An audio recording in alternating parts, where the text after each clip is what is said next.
ഓം ശ്രീനാരായണ പരമഗുരവേ നമഃ. സജ്ജനങ്ങളെ, ഇന്ന് നമ്മൾ ശ്രീനാരായണ ഗുരുദേവന്റെ 170ാമത് തിരുജയന്തി ആഘോഷിക്കുന്ന ഈ പുണ്യ നിമിഷത്തില് മഹാഗുരുവിന്റെ ആ ശ്രീപാദ പത്മങ്ങളിൽ പ്രണാമം അർപ്പിക്കുന്നു.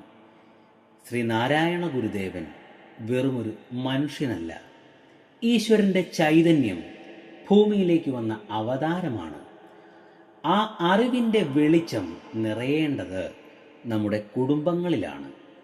ഭൗതികമായ പ്രശ്നങ്ങൾ കൊണ്ട് നാം അകന്നു പോകുമ്പോൾ മഹാഗുരുവിൻ്റെ വചനം ഓർക്കുക.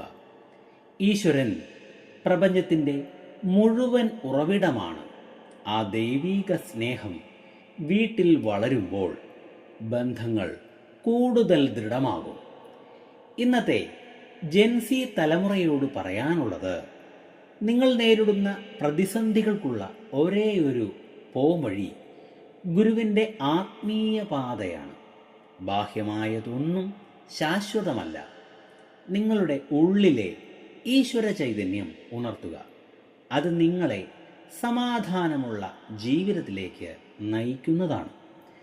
കുടുംബം നന്നായാൽ സമൂഹം നന്നാകും, സമൂഹം നന്നായാൽ രാജ്യവും. ഈ തിരുജയന്തി ദിനത്തില് നമുക്ക് പ്രാർത്ഥിക്കാം, മഹാഗുരുവിൻ്റെ ദർശനം ലോകമെങ്ങും സമാധാനവും സ്നേഹവും പരത്തട്ടെ എന്ന്. നിങ്ങൾക്ക് ഏവർക്കും നമസ്കാരം. ഗുരുധർമ്മം ജയിക്കട്ടെ.